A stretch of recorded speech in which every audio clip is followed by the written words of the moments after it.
These are the pelvic fins. Here in this region that is called as a pectoral fins. In this region that is called as a pelvic fins. In pelvic fins they having a claspers. Claspers are the copulatory organ. Suppose in females they having a cloaca, a hole is there. Here by the using of this claspers and it will be sexually copulated and the semen is released into the cloaca. That's why what is the use of the clasper? Clasper is mainly used for the internal fertilization. At the time of copulation, the sperm from the clasper released into the cloaca of female. At that time the fertilization is takes place. Here the fertilization is what type of fertilization? Internal fertilization, and it is a viviparous one. What is meant by viviparous one? The organism which can give the young ones, babies, that type of organisms is called as a viviparous. We are also viviparous. And then if you observe in Osteichthyes, they don't have any claspers. Here the fertilization is the mostly external fertilization outside of the body. And then these are viviparous. These are oviparous. Oviparous means which can lay the eggs. The egg is hatched and the organisms is coming. Now that type of nature is called as a oviparous nature. Now for cartilaginous fishes and bony fishes, we can go for the examples. For cartilaginous fishes, the best example is the Scoliodon, commonly called as a dogfish. It means a small shark that is called as a Scoliodon. And then very important one, torpedo. Torpedo is commonly called as a electric ray. The dorsal muscles, if you touch the dorsal muscles, it can produce the shock. That's why that nature is based upon that nature, that is called as a electrical ray. Another one, Sperna. Sperna is commonly called as a hammer-headed shark. These are the mostly some of the examples regarding to the cartilaginous fishes. And another one is the Pristis. Pristis is commonly called as a sawfish. And then if you observe the bony fishes which are available normally in the market, those are all of the bony fishes. Katla, butcher, and labioruhu, and then hippocampus. See, hippocampus is commonly called as a seahorse. See, basically mostly females having a brood pouch, except for seahorse, the males having a brood pouch, or they can swim horizontally, but the seahorse they can swim vertically. And then pterophyllum, commonly called as a angelfish. Another one, Exocoetus, commonly called as a flying fish. Common names are very important, keep in mind. And then the flying fishes means, if you see the movie Life of Pi, in that movie some of the fishes it can jump from one place to the another place. That type of fishes is called as a flying fishes. The flying fish is scientifically called as a Exocoetus. Now we can discuss about some of the general characters of tetrapods. Next we can discuss about tetrapods.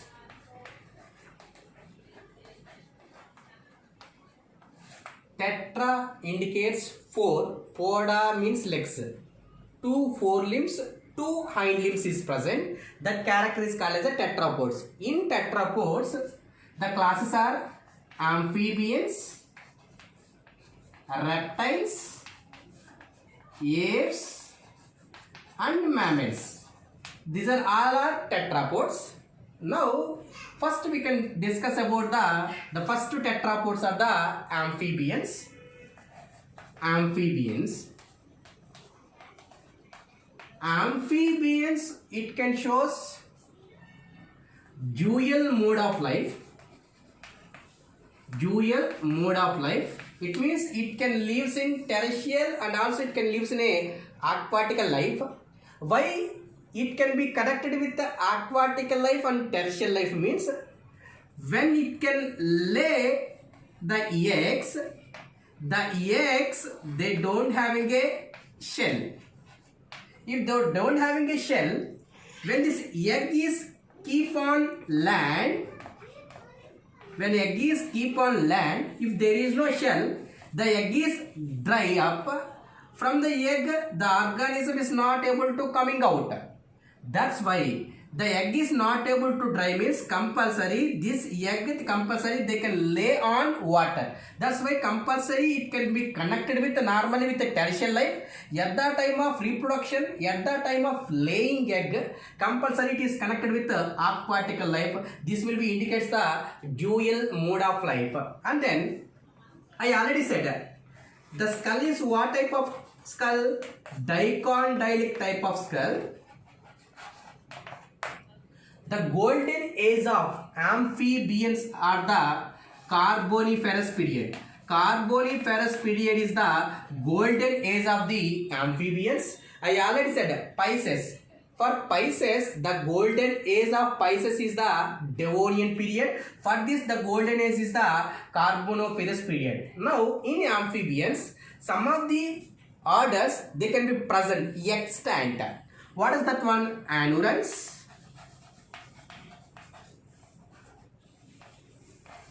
Caecilians,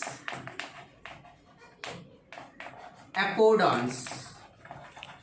These are present order under in the amphibians. In anurans, they having a frogs. In Caecilians, they having a salamander.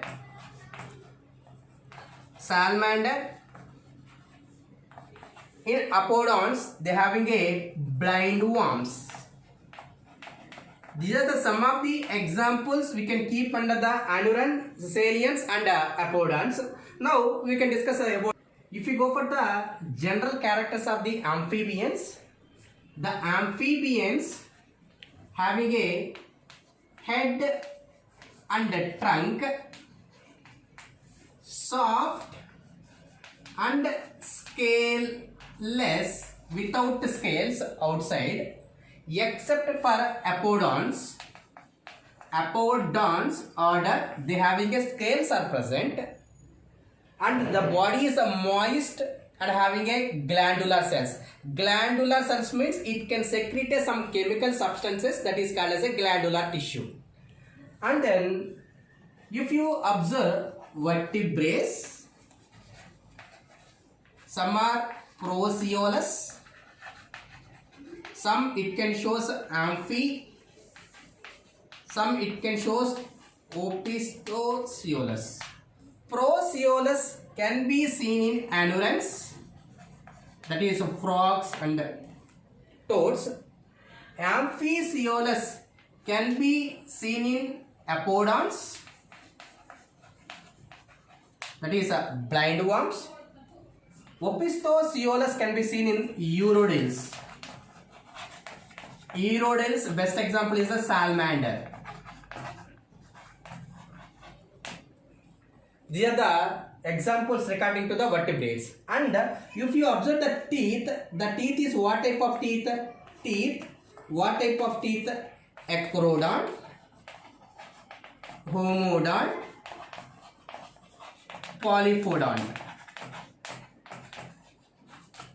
And if you observe the respiration, see, the respiration takes place through gills. That respiration is called as a bronchial respiration. Here in larva stage, the respiration takes place through gills, and the respiration also takes place through skin. Respiration takes place through skin. That respiration is called as a cutaneous respiration.